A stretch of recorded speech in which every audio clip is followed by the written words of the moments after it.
We have so many booths out here, and guess what? I'm about to dunk the police chief. Get this arm warmed up here. It's a little rusty. Now, although places like Gentleman John's may be booked, I hear you can still try to call in and get an appointment. But per the governor's order, you can't get in without one of these. Live in Lynchburg, Brett Vickery, ABC 13 News. 19,000 meals! Dozens of volunteers were hard at work creating a lifeline for families. This is how they do it. We're going in through our first step of this whole process. First, vitamins, and we have a scoop of soy, scoop of vegetables, and some rice. We're running it over to this weigh station. 389 grams, 394. Sealing, important, gotta be closed. Count them, put them in the box. Tape it up, and add it to the pile. Come by Monument Terrace today and wish Ben here a happy birthday. You have, what number are you on? 52. 52, we're on 52 now. He's almost done. He would love for you to sign his t-shirt before he leaves today. Everybody is different, but one thing we have in common is trash.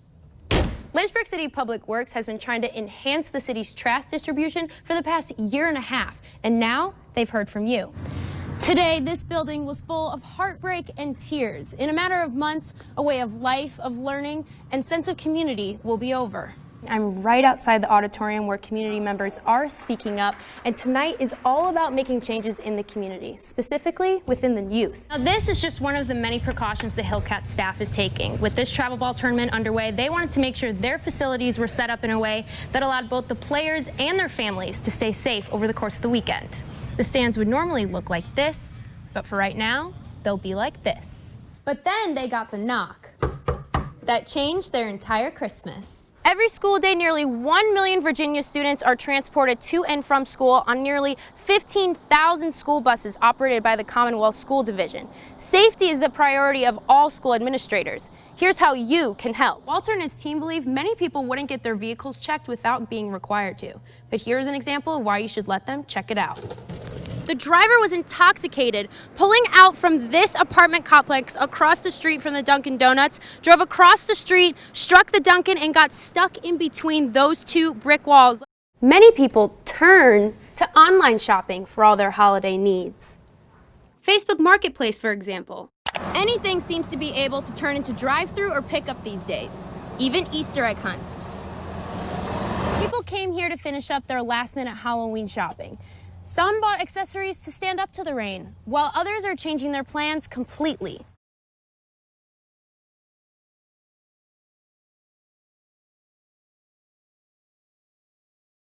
That's a question even the sheriff's office is asking because, according to their protocol, this should have been investigated immediately.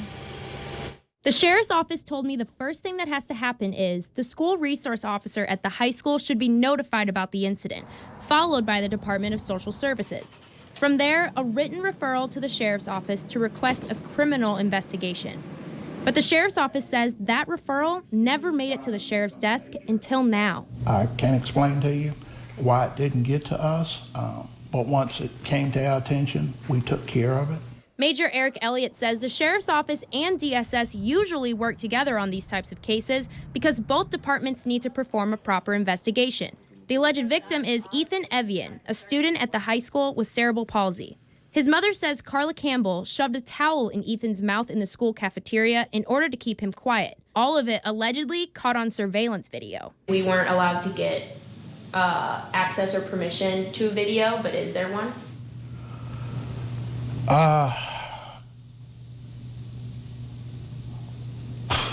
I'd rather not comment on that. I also went to the Department of Social Services and the school administration offices today to get their response on juvenile domestic case protocol. Here's a part of what Amherst County Public Schools sent to me today in a written statement about this. Take a look. They said every employee of Amherst County Public Schools is a mandated reporter and is required by law to report all suspected instances of child neglect or abuse to the appropriate authorities, whether the incident occurred in school or out of school. The school division followed the appropriate policy and protocol in this incident. I'm still waiting to hear back from the Department of Social Services. You can count on ABC 13 to keep you posted on everything with this case. The Alder family have had what they call an army of prayer warriors praying for their daughter Grayson. And after a few days of waiting, today they were finally able to bring Grayson home. 18-year-old Grayson Alder has been fighting an autoimmune disease called hypogammaglobulin anemia since the day she was born. And this week, she fought and beat coronavirus. Grayson is such a fighter. She's been fighting ever since she was born.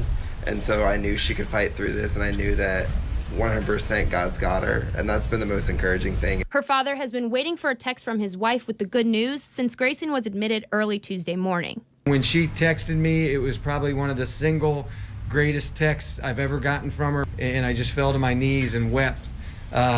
We serve an awesome God. It was a reunion to be remembered. Okay. Yeah. I love you, baby. She was so pretty. She's so really tired. You're so brave, baby. So proud of you, baby. You're such a fighter. God's so good.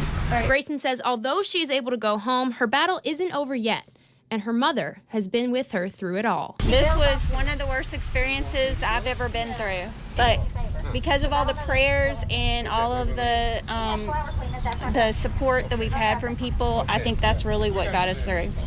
This has been pretty rough, but I'm feeling a lot better right now. With gifts from their Liberty family and a purified room waiting for Grayson at home, the Alders thank God and the medical workers for all they've done. These people are God's hands and feet as all these patients battle this thing, and so we're so blessed that they've invested in our baby girl.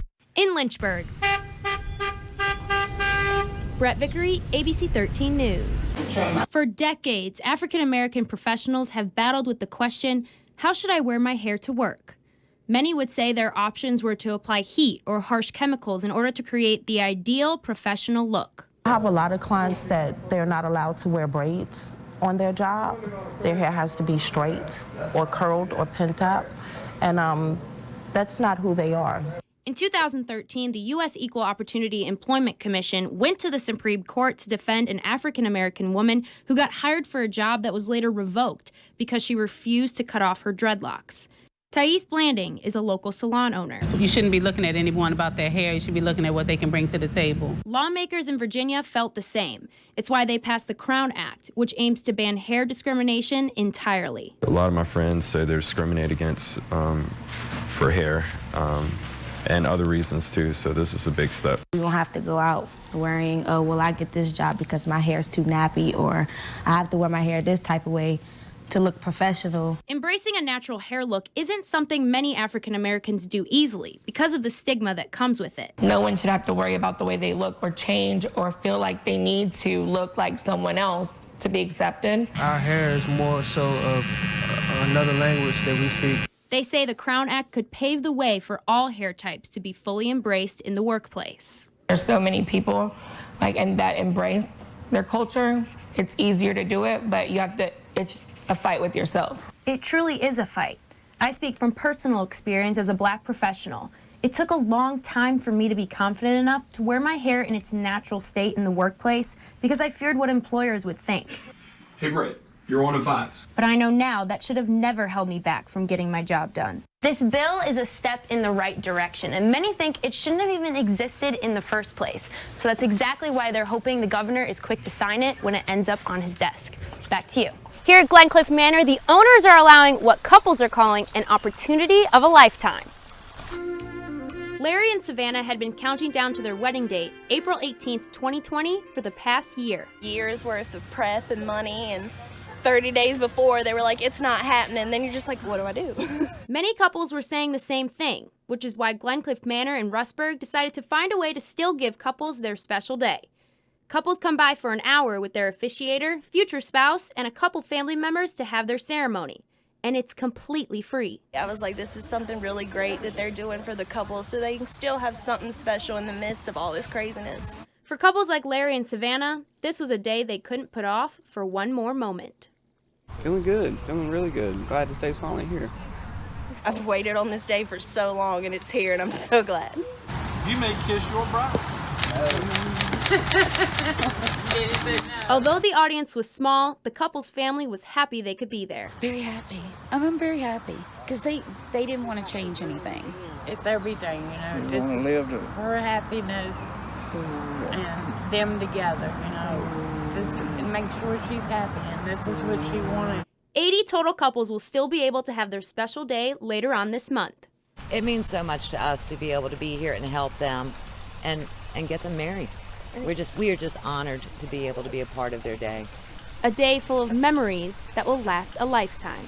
For America This Week, I'm Brett Vickery.